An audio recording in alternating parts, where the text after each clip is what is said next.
kind of like that never-ending carousel where we're just going around and around. Oh, you're not meeting my needs. Oh, I'm not meeting your needs. Oh, you're not meeting. And it just kept going on and on and on. I think when we got off the darn carousel was when Hey guys, it's your girl Ken and welcome back to the channel Simply Serene. As you see, I have a visitor today. He is not new to the channel, but he is no stranger as well. So this is my husband Joe. What's up, everybody? Glad to be back on the channel and to be a part of a faith-fueled conversation. We just want to be as transparent as possible with today's message. Basically, me and my husband were going through a rough patch and we just want to share 4 ways to fumble your marriage like a pro. These are the 4 things that we were doing and we were spiraling downward, least to say. So we just wanted to share with young couples, or if you're in the courting stage, dating stage, or you are newly married, this message is going to be for you. The first one is never say sorry.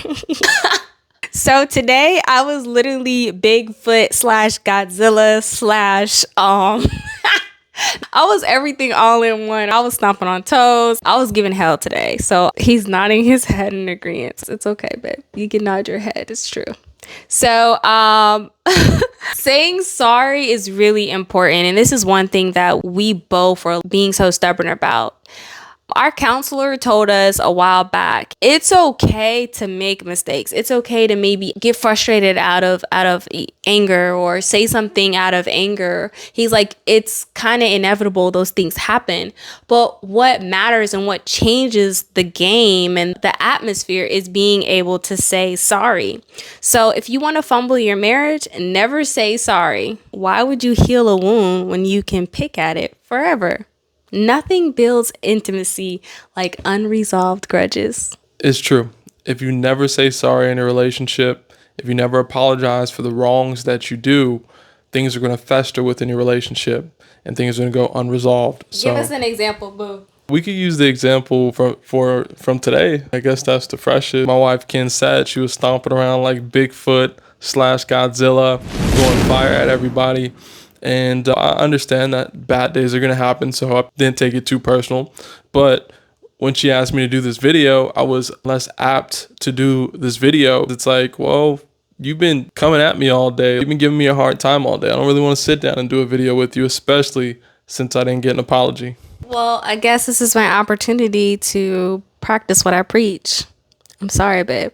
And I actually did say sorry earlier during worship. See how people get on camera and act brand new? That's interesting. All right. Number 2, to fumble your marriage, don't fill each other's cup. Just keep that love tank all empty. Then watch as both of you get resentful, exhausted, and convinced that the other person is doing absolutely nothing. So this one was a really huge one for me because it was like we were mad at each other about things throughout the day.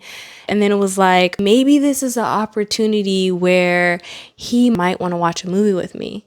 Or maybe this might be an opportunity where she fixes my plate and treats me like the Prince of England tonight. We think these things possibly might happen. And then when they don't happen, you're just like...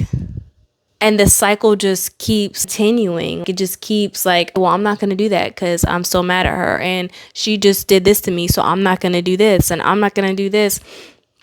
I said, can you take your clothes out the dryer so I can put my clothes in the dryer? I go out there, his clothes are out the dryer, and then he also put my clothes in the dryer.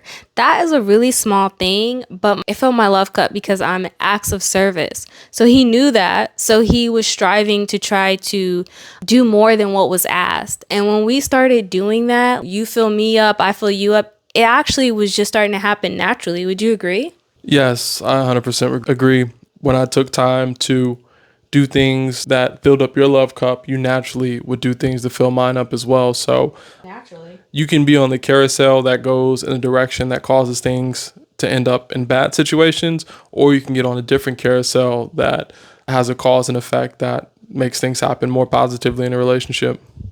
Look for ways that can make your spouse smile. Look for small ways to make each other feel special, make each other feel like appreciated. Because not all the time is thank you for cooking dinner gonna suffice. Thank you. You gave me a foot massage. That shows even more thank you for cooking dinner versus just saying thank you. So number 3 is take each other for granted. Forget compliments, skip gratitude, and assume your spouse just knows you care. It's a foolproof way to make love feel like a thankless job. This was something that I felt like in our relationship. I used to say this to her all the time. I feel like you're taking me for granted. And it is definitely a way to dig yourselves into a hole when it comes to having a good relationship. It's very important that we show appreciation to each other within our relationship for the big and the small things. It is a tool that can be used, gratitude for each other, to keep resentment out of the relationship. Me personally, I feel like as a man working to pay all the bills and make sure everyone's needs are met before my own, I didn't feel like I deserved to have to deal with so much attitude throughout my day. And because I was getting so much heat and so much attitude from my lovely wife here, I felt like I was being taken for granted. Everybody has something different in a relationship that will make them feel like they're being taken for granted. So within your own relationship, if being taken for granted is something that you feel like is a problem, you should really put some thought into identifying what that is for you and expressing that to your partner. What are your thoughts, babe?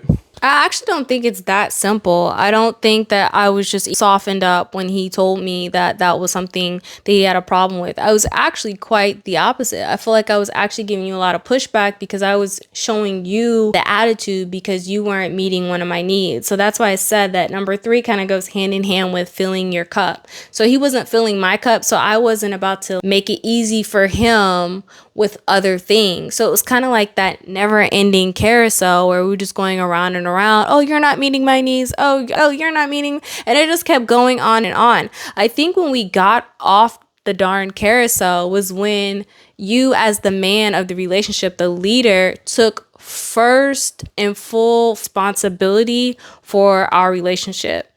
And I feel like I can't really speak on that, but I feel like that's what happened. You were like, this relationship is fully in my hands since I'm the leader and I'm going to show and do what I want in return. And I feel like once he let that wall down where it was like, oh yeah, we're basically starting from ground zero here because we can't go any lower than where we are now. And he was like, I'm going to just take it into my own hands, start from zero. No matter what she hasn't or has given me, I'm still going to give her 100.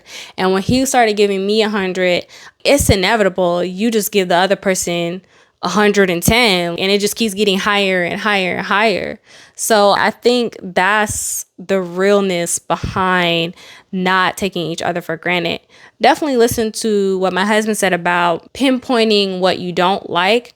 But men really should just start at ground zero. If it's bad, it can't get worse. Start at ground zero and be like, hey, I'm taking full control of this relationship. I'm just going to give her everything that she needs, even though I'm pretty down bad. She's down bad, but it's going to take one of us to get off the carousel.